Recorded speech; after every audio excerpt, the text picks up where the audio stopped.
Testament, l'air montra la bénédiction. Abraham appela Sarah, venez voir cette idée dont l'architecte, c'est le Seigneur. C'est l'effet du soleil, la lumière a jailli, c'est la promesse du soir, promis par Zacharie.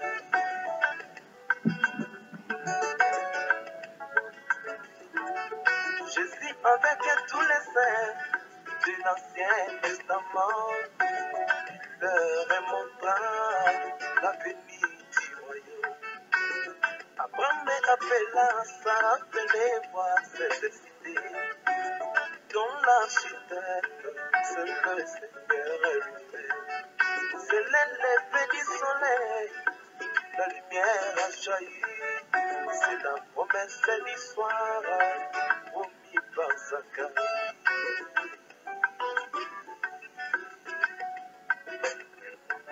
C'est l'effet du soleil, et le beau message est apparu.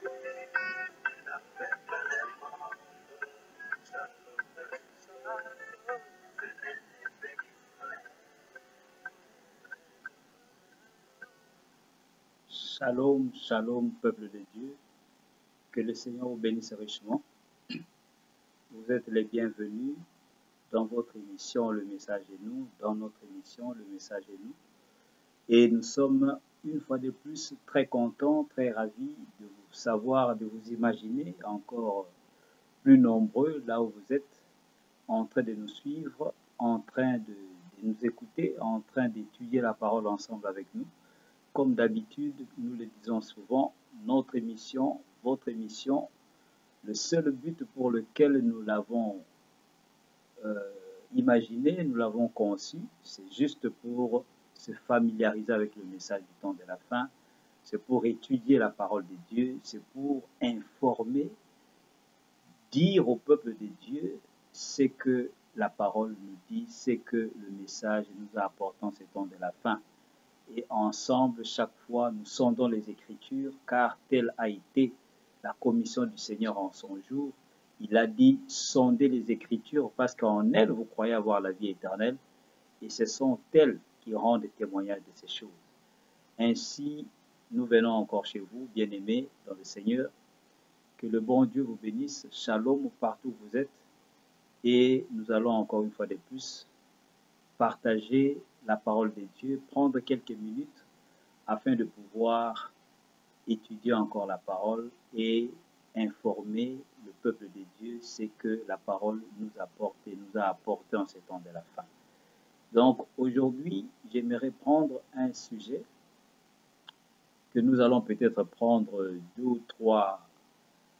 à trois reprises, faire 2 ou 3 ou 4 vidéos parce que c'est un peu très profond, c'est un sujet un peu plus profond et plus large et plus abondant.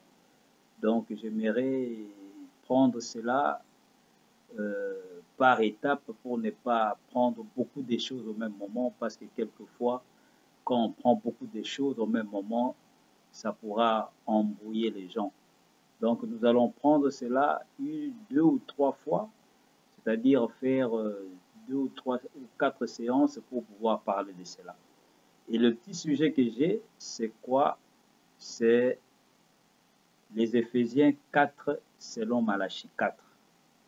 Les Éphésiens 4 selon Malachie 4. Pourquoi nous disons les Éphésiens 4 selon Malachie 4? Nous connaissons tous dans le livre des Éphésiens, dans la Bible, dans le Nouveau Testament, c'est Paul qui a apporté la parole aux Éphésiens. Ce sont les lettres qu'il a écrites aux Éphésiens. Et dans Éphésiens 4, il y a une parole que Paul a apportée en son jour et aujourd'hui communément dans le monde chrétien, dans le monde de croyants, dans ceux qui croient, parmi ceux qui croient la parole de Dieu, la Bible. Les Éphésiens 4, ce sont ceux qui prêchent la parole parce que c'est là que Paul parle de ces gens qui devaient apporter la parole ou qui doivent apporter la parole, et aussi dans 2 Corinthiens, Paul en parle. Nous allons premièrement lire cette écriture et nous allons essayer de comprendre c'est que le prophète de Dieu en ces temps de la fin, le message du temps de la fin, qui est en réalité l'explication divine de la Bible, qu'est-ce que la parole nous dit à propos des Éphésiens 4? Éphésiens 4 selon Paul ou Éphésiens 4 aujourd'hui selon Malachie 4 qui n'est autre que William Branham? Prenons premièrement cette écriture dans Éphésiens, écoutons ce que nous dit la Bible, nous allons lire cela.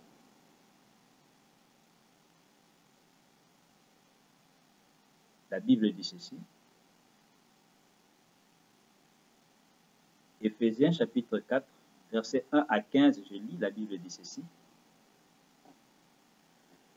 C'est pourquoi il est dit, étant monté en haut, il a emmené des captifs et il a fait des dons aux hommes. Or, que signifie il est monté sinon qu'il est aussi descendu dans les régions inférieures de la terre? Celui qui est descendu, c'est le même qui est monté au-dessus de tous les cieux, afin de remplir toutes choses.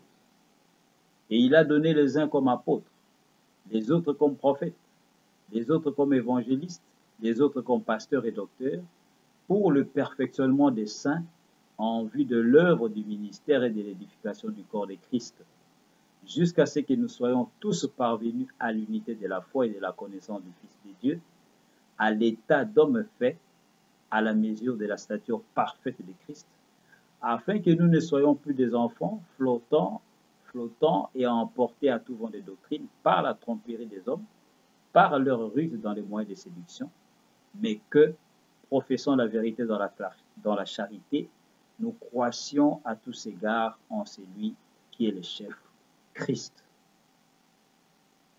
Voilà, bien aimé, ce que nous dit la parole. Voilà ce que nous dit cette écriture d'Éphésiens. Éphésiens nous dit que Dieu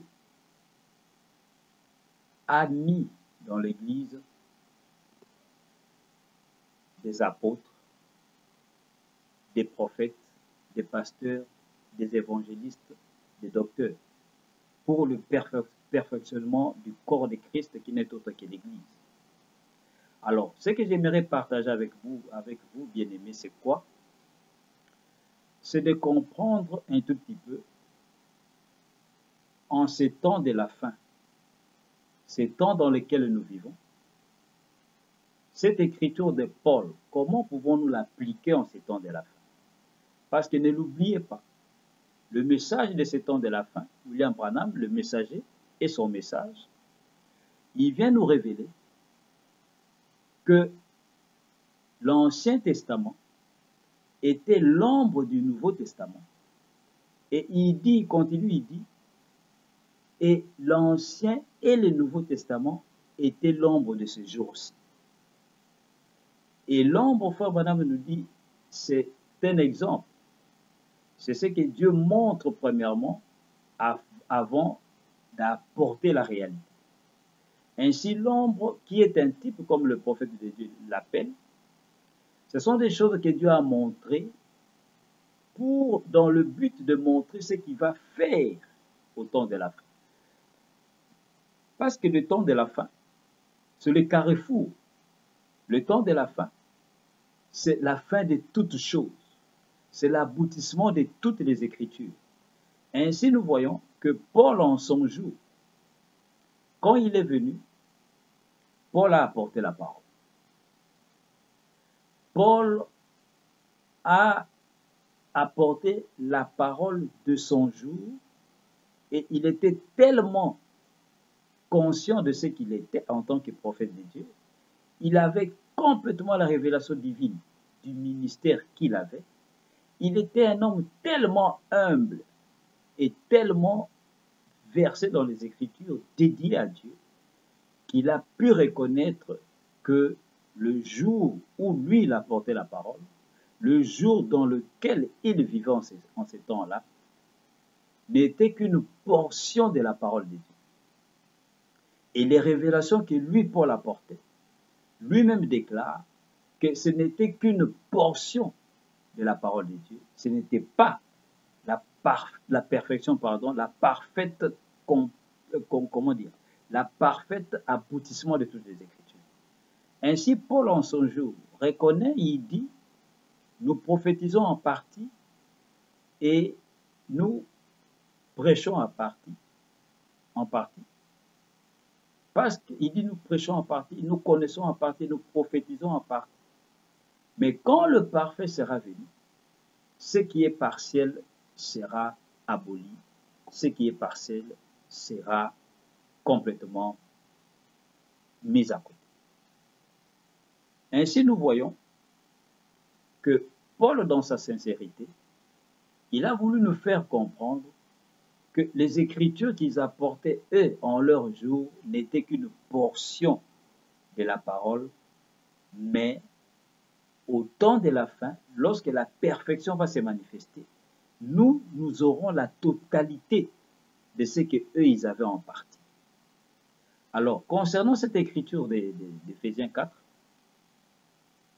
Paul est en train de nous montrer que Dieu a mis dans l'Église des gens qui devaient apporter la parole, et ces gens, leur mission, c'était d'amener cette Église à la perfection.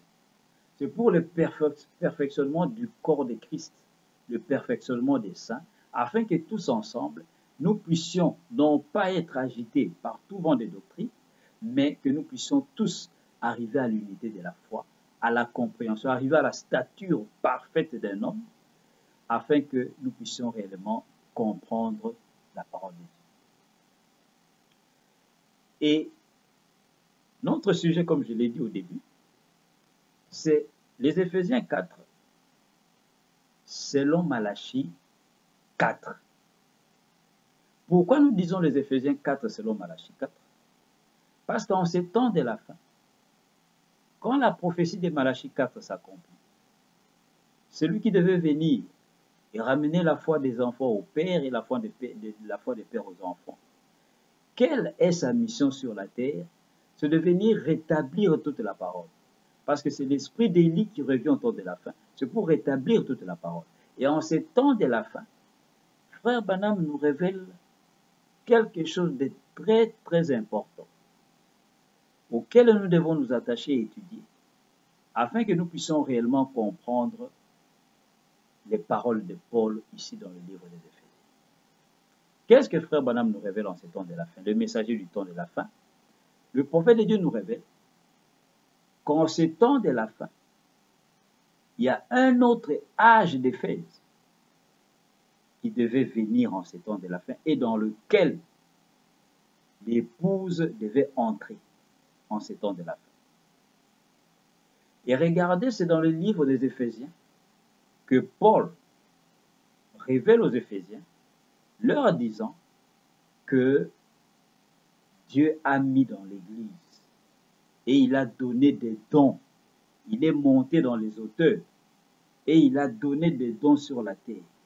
Et il a mis certains comme apôtres, les autres comme des pasteurs, des évangélistes, et des prophètes, des apôtres en vue du perfectionnement du corps de Christ. Et le prophète nous révèle, il nous dit que le livre des Éphésiens que vous voyez est comparable au livre de Josué. Le prophète de Dieu compare, le prophète de Dieu compare le livre des Éphésiens au livre de Josué. Pour quelle raison? Il nous montre que dans le Nouveau Testament, les livres des Éphésiens, c'est tout à fait le livre que Josué avait écrit dans l'Ancien Testament. Et dans l'histoire de Josué, Josué est le prophète qui est venu après Moïse pour faire entrer le peuple d'Israël dans la terre promise. Moïse était le libérateur. Dieu l'a choisi afin qu'il puisse conduire, faire sortir le peuple d'Israël de l'Égypte, de l'esclavage. Mais Moïse n'avait pas fait entrer le peuple dans la terre promise et lui-même n'y était pas entré. Mais c'était Josué, une autre personne, qui va prendre sa place et qui va conduire le peuple d'Israël jusque dans Canaan. Il va le faire traverser le Jourdain. Et alors, Frère Branham nous montre que dans le livre des Éphésiens, spirituellement parlant, cela parle de la même chose. Dans les livres des Éphésiens, c'est là que Paul nous montre que le Saint-Esprit maintenant est en train de conduire l'Église pour amener l'Église jusque dans sa terre, dans la terre promise. Alors, si nous pouvons au moins comprendre pour quelle raison le prophète de Dieu, Frère Branham, compare les livres des Éphésiens au livre de Josué, nous allons alors avoir une certaine ouverture et compréhension de ce que Paul disait dans les Éphésiens 4 à propos de ces 5 ministères qui devaient venir et qui devaient conduire l'Église jusqu'à amener l'Église à la perfection. Maintenant, écoutez, nous allons lire le prophète de Dieu, quelques déclarations de Frère Branham, où il nous révèle qu'en ces temps de la fin, nous devons encore avoir un autre âge d'Éphèse. Et n'oubliez pas que l'âge d'Éphèse, le messager, c'était Paul. C'est le premier âge de l'Église. Mais quand nous arrivons au temps de la fin, au 7e âge de l'Église, à la fin du 7e âge de l'Église, Frère Branham nous révèle que nous devons encore entrer dans un autre âge d'Éphèse parce que cela nous est promis. Et quand nous allons entrer dans cet âge de l'Éphèse, un autre Éphèse au temps de la fin, nous allons voir comment Frère Branham nous montre la similitude ou la parfaite accomplissement de ce que Paul disait là-bas. Lisons premièrement Frère Branham, lisons le prophète de Dieu. Dans la prédication « Les Dieu qui est riche en miséricorde », prêché le 19 janvier 1965, le prophète de Dieu dit ceci, écoutez, paragraphe 32-33, les Dieu qui est riche en miséricorde, le prophète dit ceci. Il dit c'était le livre des Éphésiens de l'Ancien Testament. Josué. Alors que Moïse représentait la loi, qui ne pouvait sauver personne, mais la grâce le pouvait. Et Josué, là, c'est le même mot que pour Jésus, Jéhovah Sauveur. Et donc, nous voyons que nous en sommes arrivés à un autre Éphésien, un autre Éphèse maintenant. Alors que nos dénominations intellectuelles et tout, et nos programmes pédagogiques, que toutes ces choses sont arrivées à leur journée. Alors, nous devons avoir de nouveau un Éphésien. Nous devons avoir un Exode pour sortir et entrer dans, pour l'enlèvement. Voilà ce que le prophète de Dieu nous dit. Dans Paradoxe, il dit encore ceci. Prêché le 17 janvier 65. Un paradoxe. Paragraphe 89, il dit, mais on nous a promis, selon Apocalypse 10 et selon Malachie 4, Saint Luc 22, 17, et ainsi de suite, qu'un Éphésien doit venir pour cela. Cela est promis là, mes amis. Un Éphésien doit venir afin que ce septuple mystère de la parole de Dieu soit révélé. Et c'est dans l'âge de Laodicée que cela a lieu. Je crois que nous sommes là. Voilà ce que nous dit le prophète. Quand nous lisons Apocalypse 10, nous lisons Luc 17, 30, Luc 22, Malachie 4, il y a une promesse là-dedans à propos d'un autre Éphésien, d'un autre âge d'Éphèse qui devait venir. C'est ce que le messager nous révèle en ces temps de la fin. Ainsi, bien aimé, et il dit que c'est dans l'âge de Laodicée que cela arrive, au temps de la fin. Maintenant, pour que cela puisse être clair pour nous, regardez, le prophète de Dieu nous montre ceci. Que l'âge d'Éphèse, Paul est venu, il était le premier prophète, le premier messager du premier âge de l'Église. Et Paul va apporter la parole. Et c'est Paul qui va mettre l'Église en ordre pour son jour. Mais ne l'oubliez pas, Paul déclare qu'il connaissait en partie et qu'il prophétisait en partie. et que nous devons attendre le parfait quand le parfait viendra. Alors, le parfait va mettre tout en ordre à propos de ce que lui, Paul, disait en son jour. Et l'âge d'Éphèse, c'est comparable au livre de Josué. Moïse est venu, il n'a pas fait entrer le peuple d'Israël dans la terre promise. C'est Josué qui va continuer l'œuvre et va faire entrer le peuple d'Israël dans la terre promise. Et Frère Branham déclare le nom Josué, c'est la même chose que Jésus, cela veut dire Jéhovah Sauveur. Et Moïse est le type de Christ. Ainsi, quand Christ Jésus vient à sa première venue, le prophète de Dieu nous montre que ce n'est pas Jésus qui a amené l'Église à entrer dans le baptême du Saint-Esprit. Jésus est parti.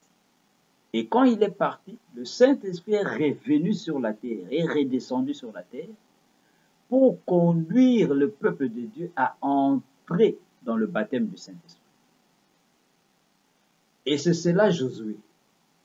C'est le Saint-Esprit qui vient et qui va conduire l'Église pour faire entrer l'Église dans ses promesses.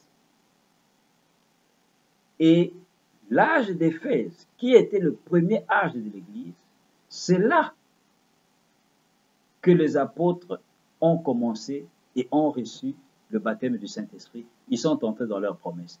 Et à ce moment-là, Jésus était déjà parti. Mais qui les a fait entrer? C'est le Saint-Esprit. Et le Saint-Esprit, c'est Josué. Ainsi, Jésus, dans sa chair, n'a pas fait entrer le peuple dans le baptême du Saint-Esprit. C'est le même Jésus, l'Esprit qui était en lui, qui revient sous la forme du Saint-Esprit, pour amener le peuple à entrer dans le baptême du Saint-Esprit. Et cela commence dans l'âge d'Éphèse, l'âge de Paul. Et le prophète de Dieu nous montre qu'au temps de la fin, il nous est promis un autre âge d'Éphèse. Et il dit que nous sommes prêts pour l'Exode. Nous devons avoir un âge d'Éphèse au temps de la fin. Pour faire quoi? Pour sortir et entrer dans notre terre promise qui est l'enlèvement. Pour entrer dans les promesses du temps de la fin. Donc, bien aimé, regardez qu'au temps de la fin, il faut qu'il y ait un Éphésien comme Frère Branham. Il faut qu'il y ait encore un message qui va nous faire entrer dans la terre promise. Mais tout au long des âges, ce même Saint-Esprit qui a conduit les âges de l'Église, ce même Saint-Esprit ne va pas nous amener dans la promesse, dans les promesses du temps de la fin. Nous devons avoir un Éphésien qui doit venir. Il faut qu'il y ait un autre âge d'Éphèse qui doit venir. Et un messager comme Josué doit venir pour maintenant nous faire entrer où? Dans nos promesses, dans notre promesse, qui est notre terre promise au temps de la fin. Jésus, à sa première venue, est venu. Il n'a pas fait entrer le peuple, son propre peuple, que nous sommes, dans les promesses du temps de la fin. Non, lui, il part. Et il répand le Saint-Esprit. Et au temps de la fin, c'est au temps de la fin que nous allons entrer dans notre terre propre, dans notre terre promise. Par qui maintenant? C'est par un Josué dans un autre âge d'Éphèse. Et regardons ce que Paul a fait dans l'âge d'Éphèse. Paul, comme je l'ai dit, Paul a mis l'Église en ordre. Et Josué, dans l'Ancien Testament, quand il a fait traverser le peuple d'Israël et les a fait entrer dans la terre promise, c'est Josué qui a départagé la terre promise, qui a départagé Canaan, qui a donné à chaque tribu sa place. Et quand Paul est venu à sa première venue, à la première venue de Jésus, quand Jésus part, ce n'est pas Jésus qui a mis l'Église en ordre. Ce n'est pas Jésus qui a placé les 5 ministères dans l'Église, c'est Paul qui l'a fait. Comment? Par le Saint-Esprit. Ou plutôt, c'est le Saint-Esprit qui l'a fait au travers de Paul, pour être plus clair. Ainsi, Paul a prêché l'ordre de l'Église et il a mis l'Église en ordre. C'est là qu'il nous dit que Dieu a mis dans l'Église, il a donné, il est monté dans les auteurs, il a fait des dons aux hommes, certains comme des apôtres, certains comme des évangélistes, les autres comme des pasteurs, prophètes et docteurs, pour le perfectionnement de l'Église, du corps de Christ. C'est Paul. Le Saint-Esprit, au travers de Paul, met l'Église en ordre. Mais seulement, ne l'oubliez pas, tout au long des âges, l'Église est mise en ordre temporairement, parce que Paul lui-même le déclare que ce que nous faisons ici et ce que nous disons, ce n'est qu'une portion de la chose, ce n'est pas la totalité de la chose. Mais au temps de la fin, nous devons avoir encore un autre âge d'Éphèse. Mais dans cet autre âge d'Éphèse, l'Éphésien qui doit venir doit faire la même chose qu'a fait Josué, la même chose qu'a fait Paul. Josué a départagé le pays et il a donné à chacun sa position. Chaque tribu avait sa position pour cultiver la terre. Il a départagé le pays exactement, Frère Branham le déclare, comme leur mère le jour où elle donnait naissance à chaque enfant, à chaque chef de tribu. La mère poussait des cris. C'était pour donner par prophétie la position qu'occupera chaque tribu le jour où ils allaient entrer dans la terre promise. Ainsi, Josué, par la révélation du Saint-Esprit, va poser chaque tribu en Canaan à sa place. Exactement comme les mères avaient prophétisé. Les mères de chaque fils de Jacob. Et nous voyons que lorsque Paul vient, c'est Paul qui va positionner l'Église. C'est Paul qui va donner à chacun sa position. Il va mettre l'Église en ordre, mettre les dons en ordre dans l'Église. Il va poser les 5 ministères dans l'Église pour montrer, disons, voici les 5 offices que Dieu a mis dans l'Église pour le perfectionnement des saints. Mais voici que William Branham, en ces temps de la fin, nous révèle qu'il y a un autre âge d'Éphèse. Et dans cet âge d'Éphèse, Frère Branham nous dit qu'il y aura encore un autre Josué. Nous devons nous attendre, nous, à notre Josué en ces temps de la fin. Ainsi, comme le prophète le dit, comme je l'ai dit au début, Frère Branham nous déclare dans l'adoption que le livre de Josué n'était que le type des choses du temps de la fin. N'était que le type du temps de Paul et aussi le type de ce temps de la fin. Écoutez dans l'adoption partie 5, prêché le 22 mai 60, au soir, à la page 176 de ceux qui ont le livre, paragraphe 114, Frère Branham dit ceci. Il dit Moïse, qui était un type de Christ, a conduit les enfants jusqu'au pays promis. Mais alors Moïse n'a pas fait entrer les enfants dans les pays promis. C'est Josué qui les a fait entrer et qui a fait le partage du pays. Jésus a payé le prix, les a conduits jusqu'au Saint-Esprit. Dieu a fait descendre le Saint-Esprit et c'est lui qui a mis l'Église en ordre, en position, chaque homme en les remplissant de la présence de son être. Vous voyez ce que je veux dire? Tous en Jésus-Christ. Dieu qui a prédestiné la chose, l'appel de cet évangile. Voilà ce que le prophète nous montre. Le type de Moïse et de Josué, le type Jésus-Christ vient, il ne met pas l'Église en ordre, mais c'est le Saint-Esprit qui va mettre l'Église en ordre et va alors poser chaque homme à sa position, donner à chaque croyant sa position. C'est pourquoi Frère Branham dit ces choses dans l'adoption. Et le prophète déclare qu'au temps de la fin, nous devons avoir encore un Éphésien, nous devons encore avoir un Josué en ce temps de la fin. Au paragraphe 69, toujours dans l'adoption, partie 2, 15 mai 60 au soir, page 45, paragraphe 60, Frère Branham dit notre Éphésien, notre Josué, qui est le Saint-Esprit. Josué, qui veut dire Jésus Sauveur. Josué, ce qui veut dire le Saint-Esprit, qui est représenté dans le spirituel comme il était là-bas dans le naturel. Il est notre vaillant combattant. Il est notre grand conducteur. Comme Dieu a été avec Josué, Dieu est là dans le Saint-Esprit. Il dirige nos allées et venues. Voilà ce que le prophète de Dieu nous dit.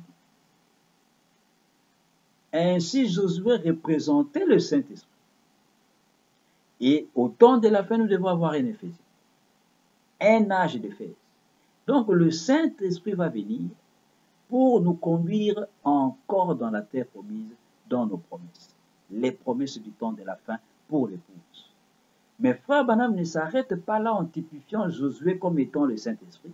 Il va encore nous donner une autre révélation de ce que Josué représentait pour ces jours aussi. Dans les 7 âges de l'Église, au chapitre 5 à la page 165, et exposé des 7 âges de l'Église, Frère Branham déclare, il dit ceci. Chapitre 5 à la page 165, il dit: tenons-nous dans la position de Josué et Caleb. Notre pays promis à nous commence à se profiler à l'horizon, comme c'était le cas pour eux. Or, Josué signifie Jéhovah Sauveur, et il représente le conducteur du temps de la fin qui viendra pour l'Église, tout comme Paul est venu comme conducteur originel. Caleb représente ceux qui sont restés fidèles avec Josué. Voilà ce que le prophète nous révèle, bien-aimés, et c'est à partir d'ici que nous devons faire attention pour capter la révélation. Josué représente le Saint-Esprit.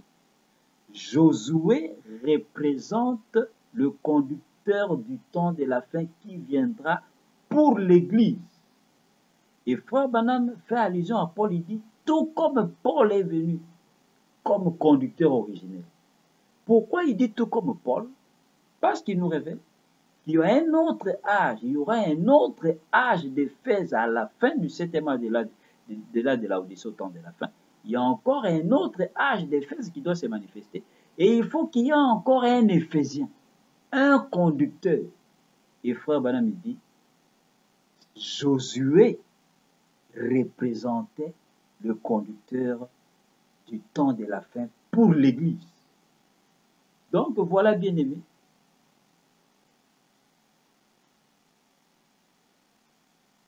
Ainsi nous voyons que Josué au temps de la fin, c'est le messager du temps de la fin.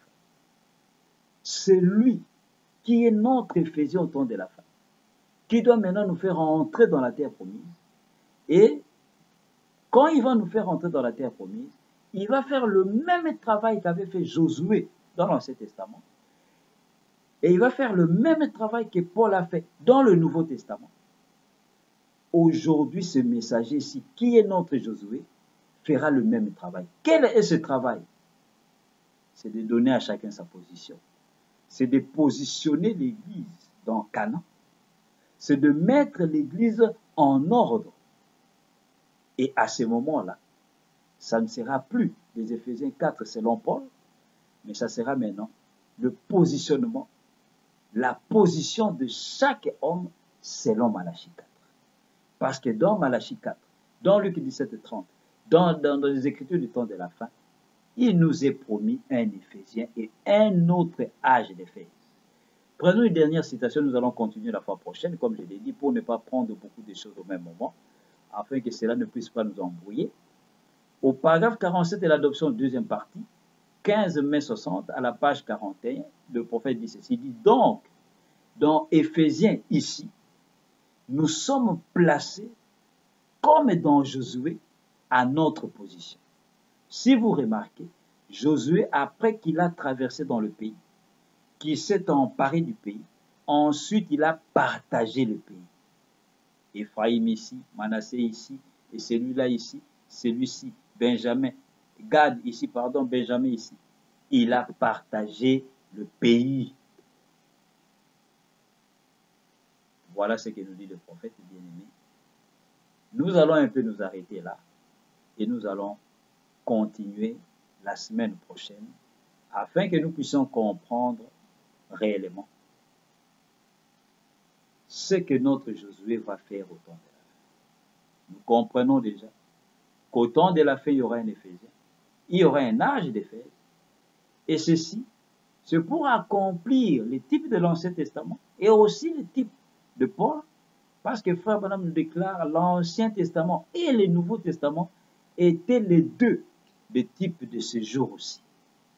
C'est là que nous allons voir la fois prochaine, bien-aimés, comment notre Josué va alors nous faire entrer dans la terre promise, notre terre promise, et comment il va partager le pays cette fois-ci. Comment il va donner à chacun sa position.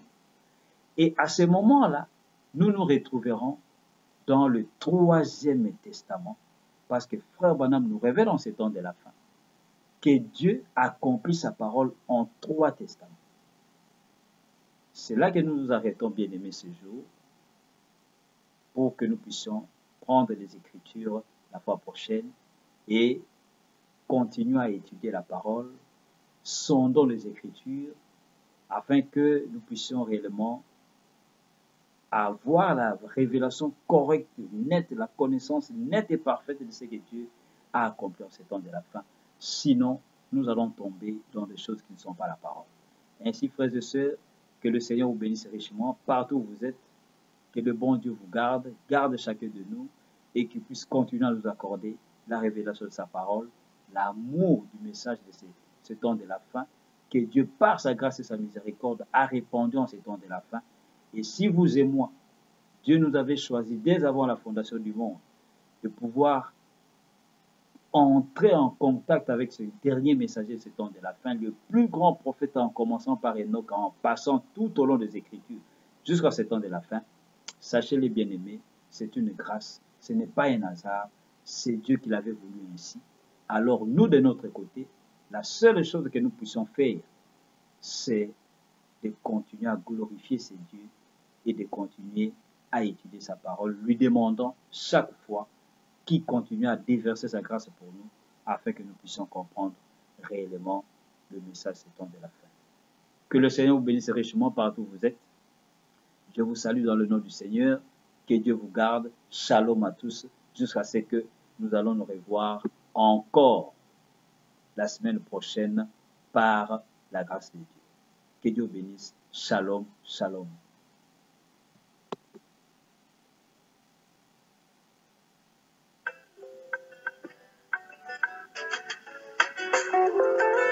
Je vis avec tous les saints de l'Ancien Testament. Il leur montra l'avenir du royaume. Abraham appela Sarah, appelait voir cette idées dont l'architecte, c'est le Seigneur. C'est l'élevé du soleil, la lumière a jailli, c'est la promesse d'Israël.